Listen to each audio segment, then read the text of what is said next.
welcome, Dr. David Frank, and Thank you.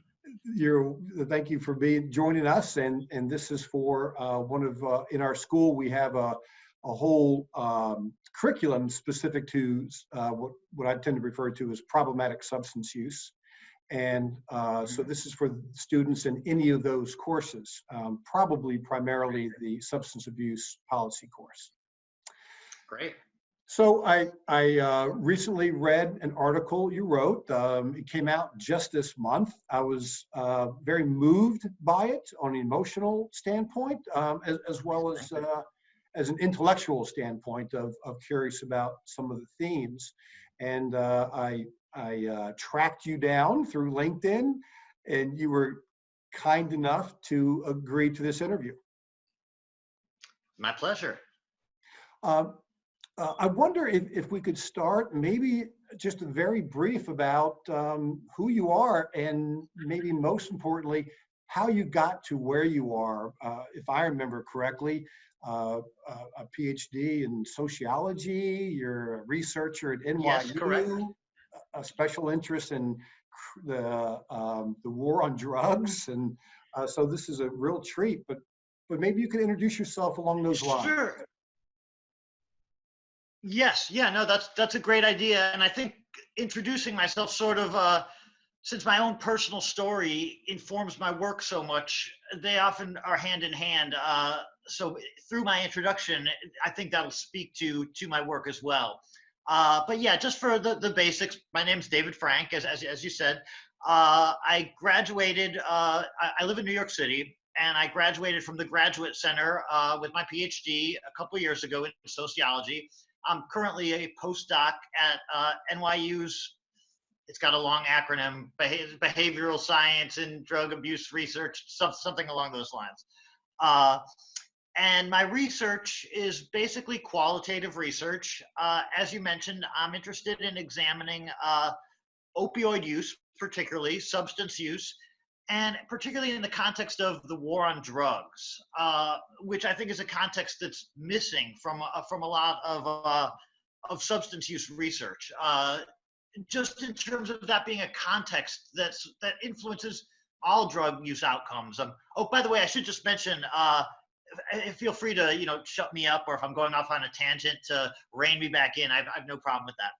But in addition to missing that context with the war on drugs, I felt that there was this missing perspective that really came from active drug users, or at least people that took active drug users' voices seriously. But as you noticed in the article, I am a substance user. I don't even necessarily define myself as an ex-substance user, well, because I'm still do continue to use substances, but heroin was my drug of choice. I've been on the methadone maintenance program for, gosh, I guess about 18 years now.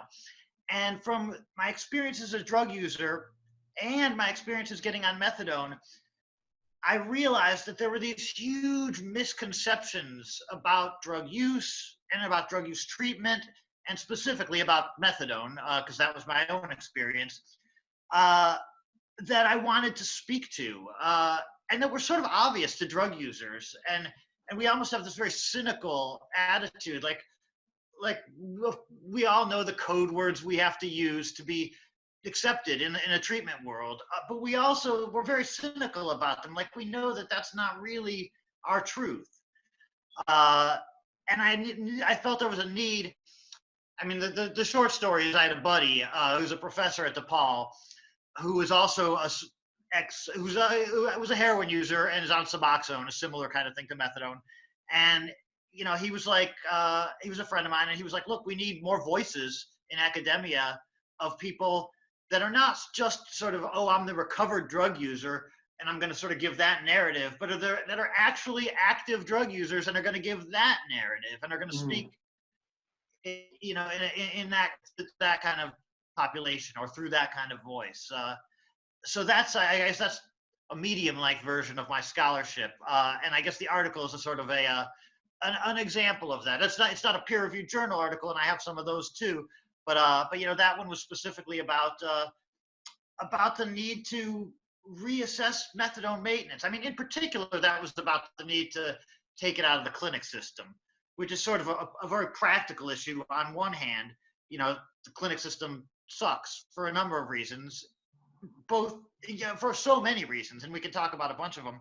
But it's not just that practical issue, because that practical issue of the clinic sucking is grounded in a larger issue of the way we theoretically understand problematic drug use, and that we're so dependent on this paradigm of addiction, which completely lacks this context of the war on drugs. Addiction, it theorizes the things that drug users do as being a result of them being addicts, of them having this individual level, whether it's a disease or whether it's a sin. It's about that person. It's not about a criminalized person who has chosen to use a drug that happens to be illegal.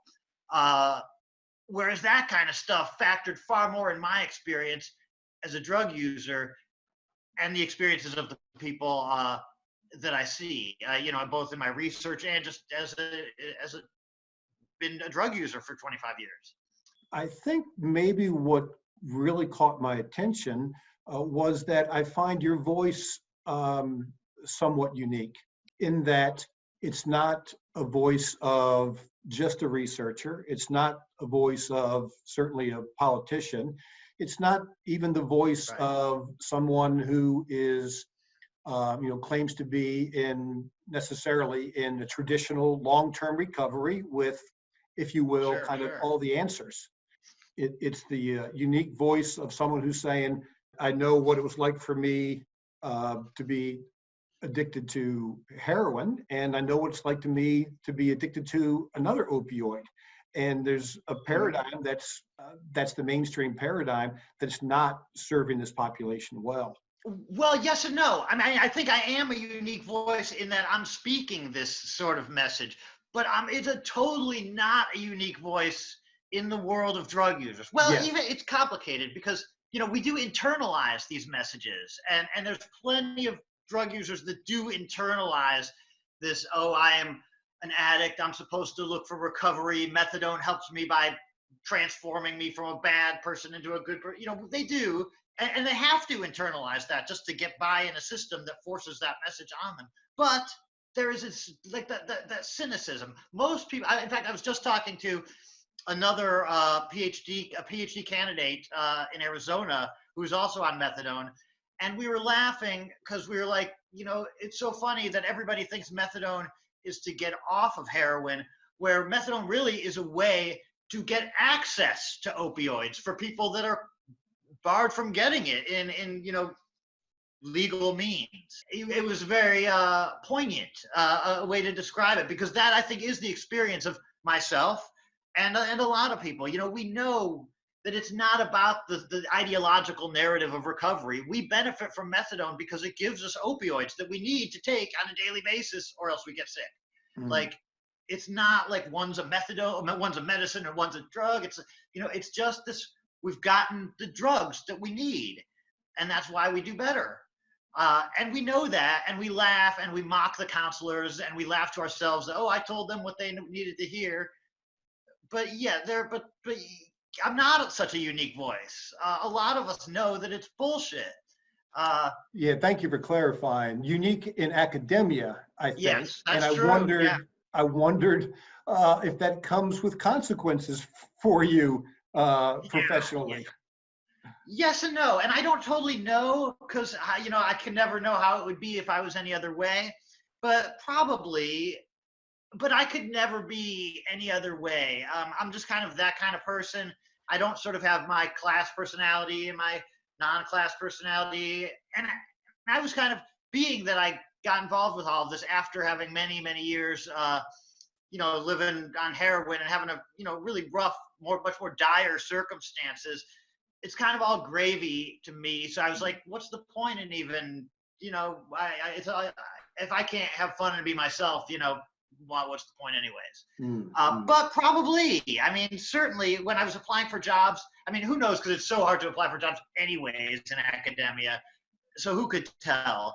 But I was always a concern in how do I write my letters? Do I talk about it? Don't I talk about it? Because it's both my strength and my weakness.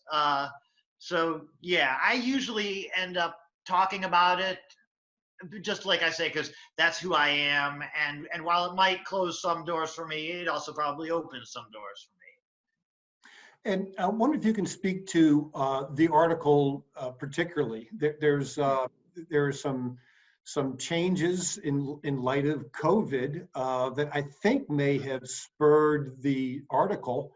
And it was interesting that you took the COVID. I think you went all the way back to Hurricane Sandy and some things that maybe you personally experienced or others did, and how that might compare to now, and can now be used as a time of, I don't know what, reflection to make drastic changes. So anywhere I'd like to go with that sort of policy piece would be helpful. me.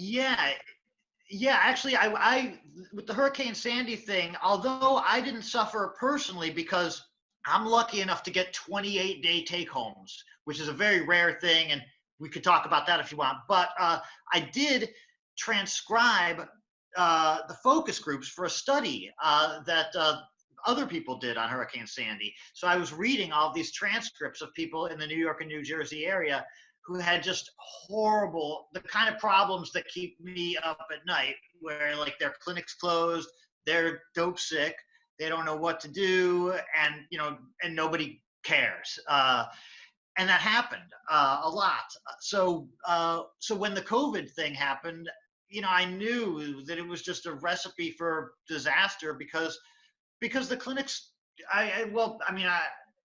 because they make you come every day. I mean, no matter what the program is, if you have thousands of people that have to go to a place every single day, that's hard. That's hard to logistically manage. And then when you throw like a pandemic involved in it, I was like, I know this is going to go bad, but also maybe an opportunity, because if people see how bad it goes, maybe we can change it.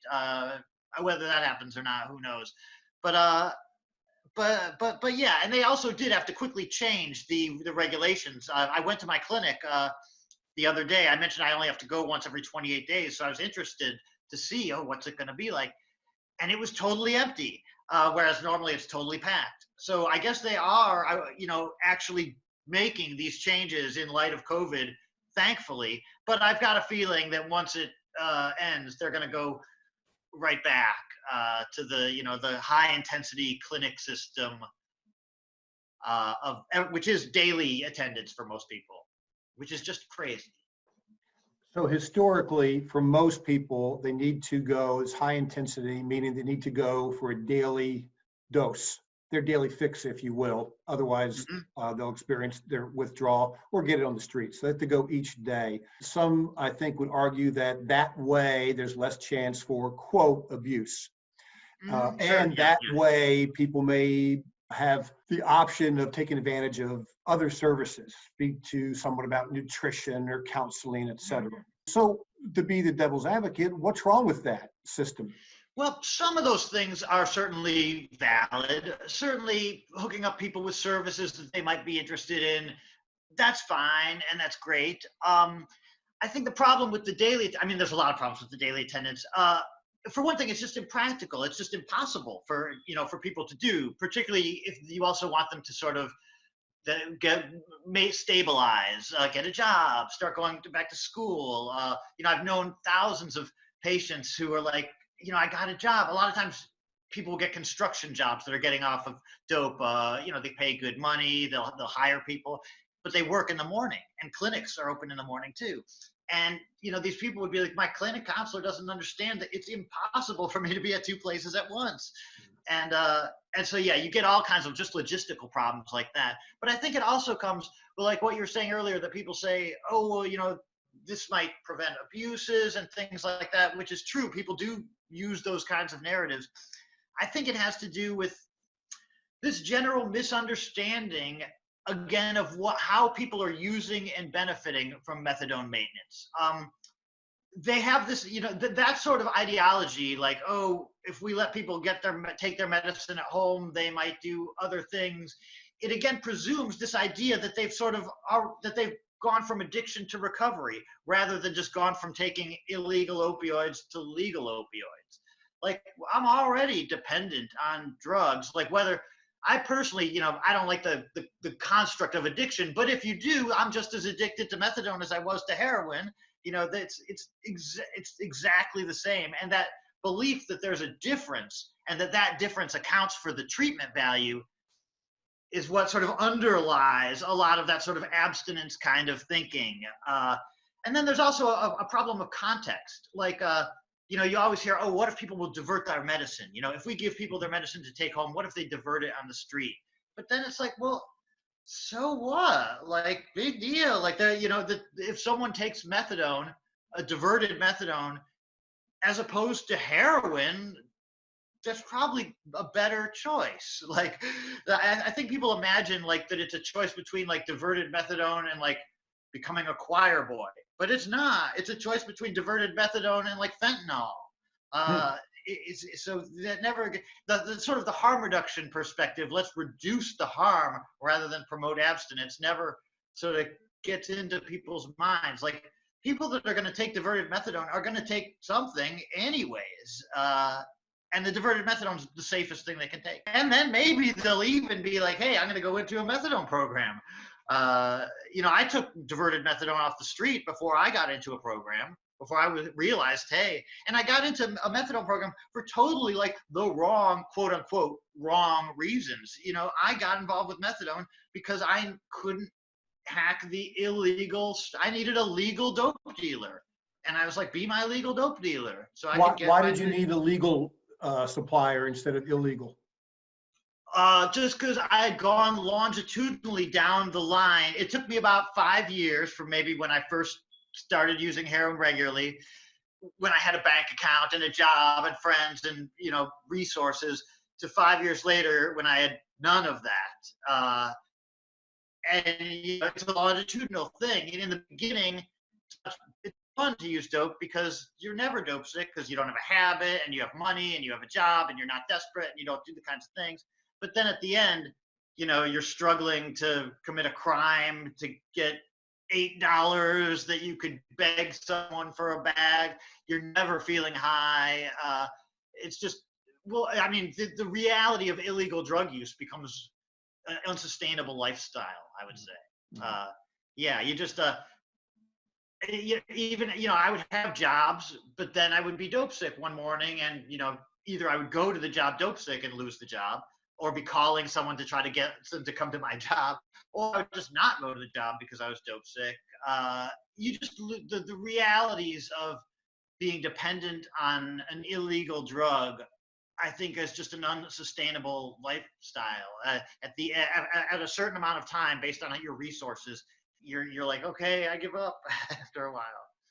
And when you said, of course, in quotes, you joined the program, the methadone program, for all the wrong reasons, it sounds like your reason was actually harm reduction then, based on. Well, it totally was harm reduction. I mean, yes, which isn't, I don't think valued in methadone maintenance.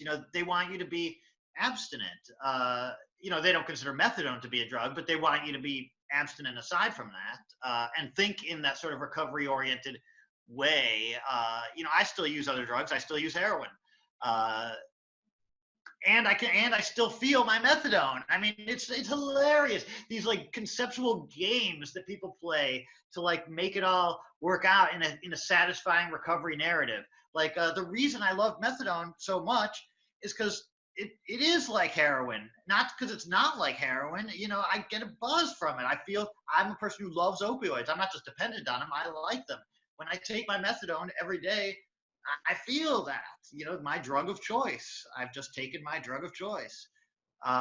So yeah, you're not, that's verboten, and according to the narrative, you're not supposed to. In fact, I was kicked off of sort of a couple of methadone advocacy boards for talking about methadone's euphoric properties as being part of its therapeutic value, and they were just like, you can't say this stuff, and I was like, you kicked me out. And they did. Yeah. I also wonder in the clinics, I hear some people with personal experience say that oftentimes they're just not treated well at clinics. My goal here is not to pass judgment on all clinics. I'd like to hear from yet another person your experience on if clinics somehow build one up or tear one down, or what the experience Right. is. I mean, there's a ton of diversity, which is one of the problems.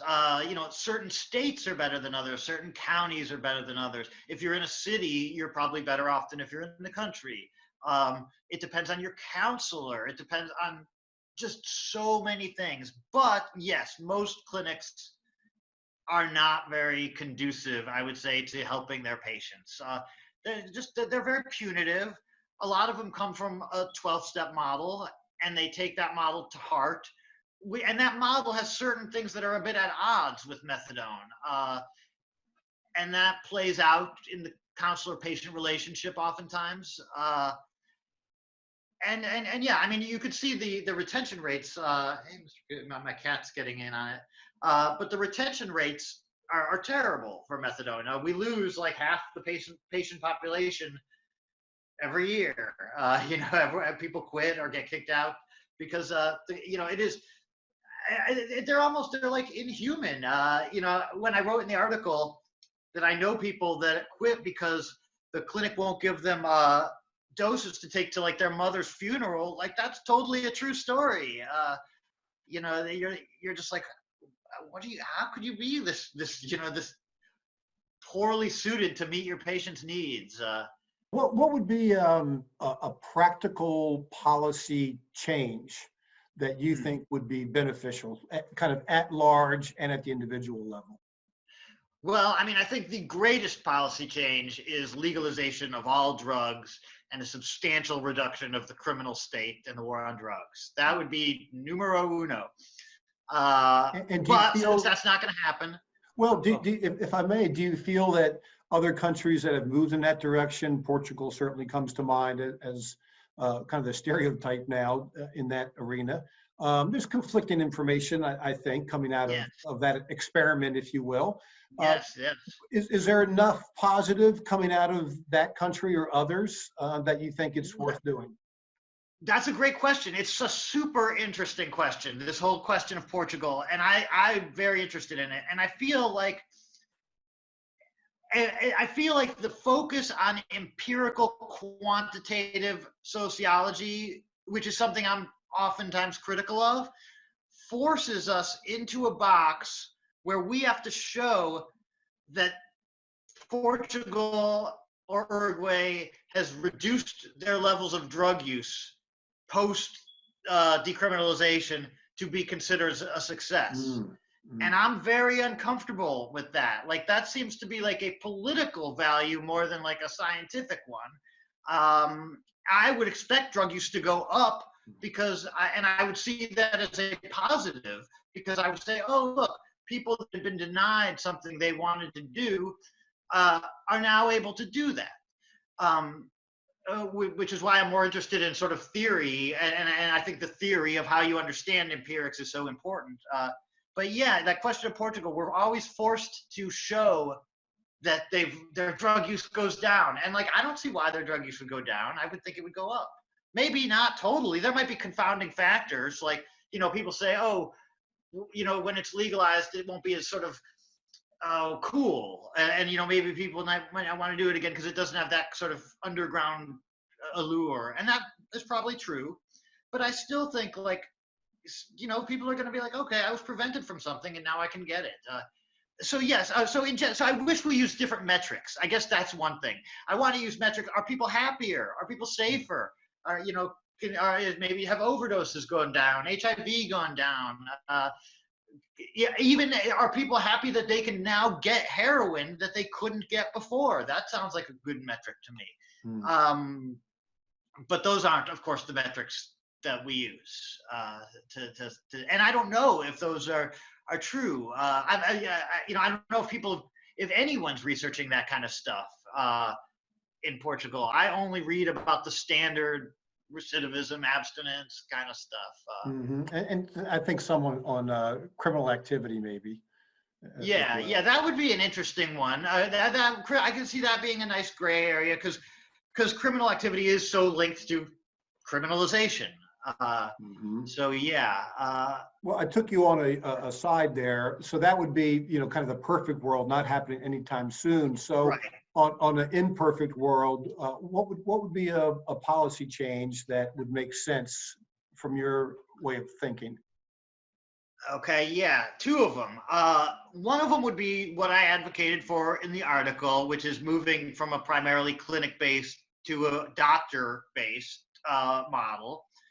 Uh, and if we couldn't get that, then I would be happy if they just substantially liberalized take home doses. Mm, I think that is the single biggest problem.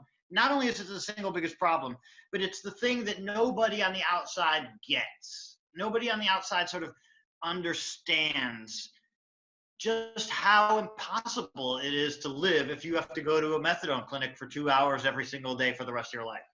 I don't understand why they don't get it. I think maybe we need an ethnography or something like that.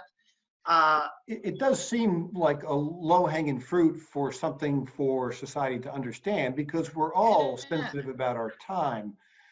So I wonder what the yeah. underlying pushback is to understanding that. Well, it's the same kind of thing you might imagine. These people should be thankful to just have anything. Hmm.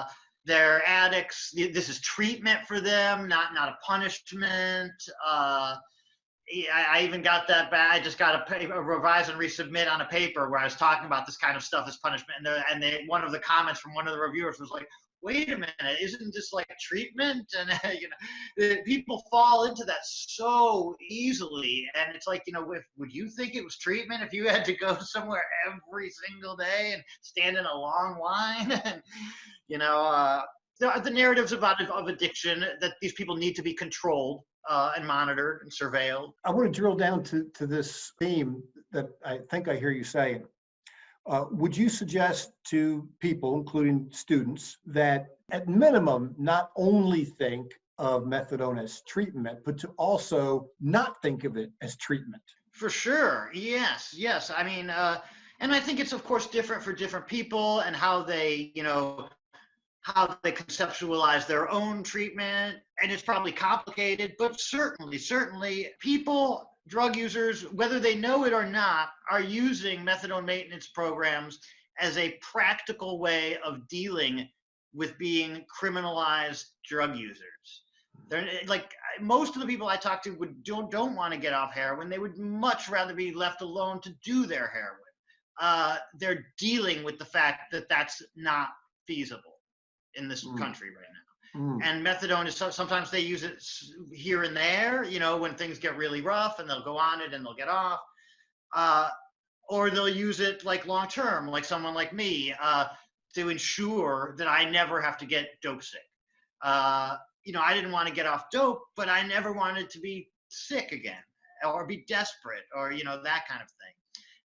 And I think most people are using it for similar reasons as a pragmatic response to being criminalized and dependent also to being dependent on something that is criminalized. First step in the right direction is to stop the, if you will, nonsense of daily dose. Would you have even a tapering period where, sure, you start daily until I don't know what's supposed to be proven, and then you start getting it a week at a time, 28 days? Yeah. I mean, there would probably be like some sort of just pharmacological induction period. I mean, if for no other reasons, probably legal reasons. But yeah, I would imagine it wouldn't have to be. I mean, I remember when I first got on, yeah, I think they started me at 30 milligrams and then I went up. I'm at Mm. 80, I'm at 90 right now. But yeah, over a period of like 2 weeks or whatever, that wouldn't be a problem. The main thing is how the treatments, run in the long term. Uh, so yeah, I mean, in terms of the logistics, I'm never too good at like policy or the how exactly something would roll out. It's Mm. more just as long as they could just get it so people can have a life and be on methadone at the same time, uh, would be great. Great in that it helps the individual, but also has some wider societal For repercussions, sure. Oh like my the God, war well, I on mean, drugs. overdose rates are way lower for people on methadone. Of course, recidivism. No, it's a tried and true, even according to those statistics that I'm sometimes, don't look at. Yeah, it's tried and true. Would you be okay if I swap substance but stay on the topic? I'd like to ask you a question about marijuana. Oh yeah, yeah. So with Virginia, I think just yesterday decriminalized, quote, decriminalized cannabis. Oh, That's did they? maybe Oh, okay. yeah. So it's, starting to creep into the South, if you will. One concern that many folks have, even those that I will say have a progressive or a liberal tilt, Hmm. is that big pharma is going to get involved, and Yeah. where a lot of people would like to see the minority populations that are targeted with the war on drugs have a little bit more of a level playing field. That once big Yeah. pharma gets in, they're going to be targeted kind of all over again. I wonder Yeah. what your thoughts are on the legalization of cannabis use recreationally. Yeah, I mean, I think that that's totally true what you're saying. I think that probably is happening. I mean, I know that's happening. We've read reports about that happening. I'm not surprised that that's happening. I don't have an answer. I think to a certain extent that you have to engage with larger questions about capitalism to answer those kinds of, or to engage with those questions. But yeah, I think that's a problem for sure, and I'm not surprised that that's happening. And I remember in the beginning of the marijuana legalization, one of my friends studied in Northern California, and there was this dream at the beginning that this sort of underground hippie community that had sort of produced a lot of pop for this country was really going to benefit from all this. Mhm. But of course, that's not at all what happened. And the corporation just pushed them out. And Yeah. yeah, I mean, God, if someone could solve that, they'll get that's sociologist of the year if they could solve that problem. But I don't know the answer. Sure, fair enough. Fair enough. Your overall wish for policy change is to move toward legalization of all drugs, and Yeah, yeah. and taking smaller bites along the way, I'm sure. And again, it's not even from an empirical sort of point of view. It's more just from a human rights kind of point of view, I would say. Something like you could even say a libertarian kind of point of view. But yeah, it's not that I think it would necessarily bring up certain metrics or bring down certain Mm, metrics. I just mm, uncomfortable with the fact that certain kinds of substances are totally criminalized and others aren't, and there's not really a logic behind mm. that, except sometimes you can find racial or class logics, but there's not a pharmacological logic behind it. I mean, methadone's the classic example. It's just, I mean, methadone's it's almost like the ultimate argument to criminalization, because here you take this population, highly criminalized population, give them basically the same drug, but without all that criminalization, and they improve dramatically. Uh, Uh, Jarring critique of the war on drugs, I think. Recovery and medicine and medicalization, they sort of work against that idea. I'm broadening the topic. I wonder if I can ask you about the disease model or addiction in general. Is a disease, particularly with a biological genesis, Uh-huh. is it a learning or developmental disability or Uh-huh. problem, or is it primarily trauma related? I, Addiction as a whole. I'm going to have to pick answer four. It's a Yeah. socially constructed label applied differentially to certain populations in unequal ways. There's no logic to it. I think it's been deconstructed thoroughly by substance use theoreticians. I mean, the primary linchpin of addiction is experiencing negative effects due to drug use, which is a totally loaded term in so many ways. For one thing, it's just subjective. Whose definition of negative effects. But then even when you assign some ones that people would consider obvious, like losing a job, we know that things like that are, there's racial biases built into those. So yeah, I believe addiction is a form of social control that we use to control certain populations, oftentimes poor minorities. Uh, I think we all use drugs, but but only people that use certain kinds of drugs get called drugs. If it's not an So, addiction, is it a habit? What is it? well, I mean, I think drug use needs to be thought of in the open-ended way that it that it demands. There's no It's such, yeah. I mean, if you drill it down to its basic brick, that there is such a thing as drugs, there isn't such a thing as drugs. Like a drug is what our society mm, calls a drug. mm, So that you got that problem right there, which mm, infects everything beyond it. Um, but then, even beyond that, drugs could be positive, negative. They're affected by laws, culture, labels. It's just an open. We can't find a meta narrative that's going to explain drug use because there is no such thing as drug use. There's certainly no such thing as addiction outside of it being like a label. That said, people can experience problems with the things that we classify as drugs. And I think that many of the problems that people do experience with drugs are structural. Whether you race, class, or particularly legality is the main one. People that do drugs that are illegal tend to have really tough times. People that do drugs that are legal, they do fine. So yeah, and nobody calls them addicts either. There's no kind of one way that we'll find to make sense of it. I really think it needs to be sort of open-ended, thought of as like different substances can be consumed in different contexts and have different outcomes. mm. I'm sort of a big Deleuzian fan, so I don't like deterministic models, and I think it's just too easy to tear them down. Every time we come up with like addiction is this, like it's just so easy to poke holes in it. It's along the Stanton Peele lines, although he Okay. still has a model of addiction. I Uh, forget, his model is more the habit, kind of a negative habit, maybe. I'm not sure.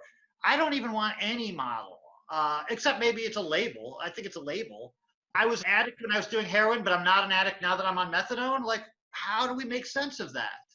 some feel that by and large, if not all, significant, even self-identified problems with using ultimately come from the environment, particularly around some kind of early trauma. So my question is this: if I really break it down, Yeah. are there some people that otherwise have reasonably good childhood and young adulthood that also have very significant problems with the substance they're using? Yeah. I think there are. I think there are all kinds of examples. I mean, even though I'm critical of the model of addiction, is not to say that I don't think people don't have problems with drugs. Of course they do. I have. Uh, but yeah, and I think there are people that have had. But yeah, I think drugs are powerful pharmacological forces. And I think people take them for a lot of different reasons. That's another problem with the addiction model. Like people take drugs for all kinds of reasons, and it's hard to typologize them. But I think one of the reasons that people will always take drugs and people have always taken drugs is because it's tough to be human. Mm. We're gonna die. We have to know that. It's horrifying. You know, it's not. We don't need a model of addiction to figure out why people might need to take a break from that. Knowledge for a little while. And then we have a stressful world. All that kind of stuff. Yeah, I think people take drugs for all kinds of reasons, including existential ones. People have always, tried to mess with their consciousness, and like even I can't remember the guy's name. There's a psychologist. I think he goes on like Oprah Winfrey, which probably means he's not that great, but it's still interesting how he talks about this. That children who spin in circles, or they'll do those little games where you'll try to make yourself pass out. That's an example of people wanting to experiment with their consciousness. Huh. Boy, oh boy, with all this in mind, where does that leave someone who is a counselor that will be working amongst lots of different populations, will be working with people that dealing with problematic substance use? Again, even Yeah, if it's yeah. self-identified, where does this leave a counselor? What are your tips for them, or recommendations or suggestions? That's tough. I mean, as it is for any people that are working in giant systems that they can't control. I think one of the only answers I can sort of give is to be understanding of the fact that the people that substance use counselors are dealing with are experiencing a lot of pressures, and they're not always looking for the solution that that the textbook solution, or the thing that maybe that counselor helped them. I think when in doubt, it's best to go with client-centered sort of care, or to take the lead of the patient, whatever their treatment goals are. Try to make those as possible, even though it's not always possible, because if someone walks into a clinic and says, look, I'm not really interested in quitting heroin, I just want to be more safe, it doesn't matter if the counselor thinks that's good or not. They're going to have trouble implementing that goal in the system. So yeah, it's tough, but as best they can. I've had good luck with counselors. Although now, again, because I go to a 28-day program, the other advantage is I don't see a counselor, I see a doctor, which is significantly better care, and he's always been good. But I had decent counselors. They didn't always think what I thought, but they always tried to help me make my treatment as comfortable as possible, and that's kind of maybe the best you can do in a tough system. It's almost a harm reduction model for the services that the clients are receiving. Yeah, you almost have to implement a little harm reduction into methadone maintenance, because although people say methadone maintenance is harm reduction, I mean, I know what people mean, but the system is pretty abstinence based. So yeah, I think you have to nudge it to get it to be harm reduction. Yeah. Although that's definitely how people use it, I think, is harm reduction. Do you have any parting shots beyond what you just mentioned? No, if you think of anything, or if your students have any questions, you could always email me. I'm totally happy to. I love to talk, as you can probably tell, and I hope this has been helpful. That's a great invitation, and thank you so much. And I wish you the very best, not only for just you, David Frank, but also in the work that you're doing. It's important work with a unique voice that should not be unique, because there's lots of other people that have the same experience, just not being heard.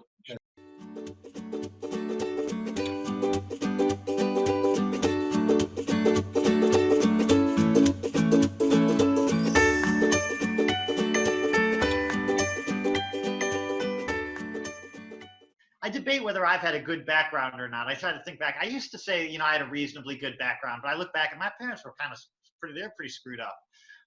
So it's questionable how good my background was. Hold on, I have something in my teeth. Sorry.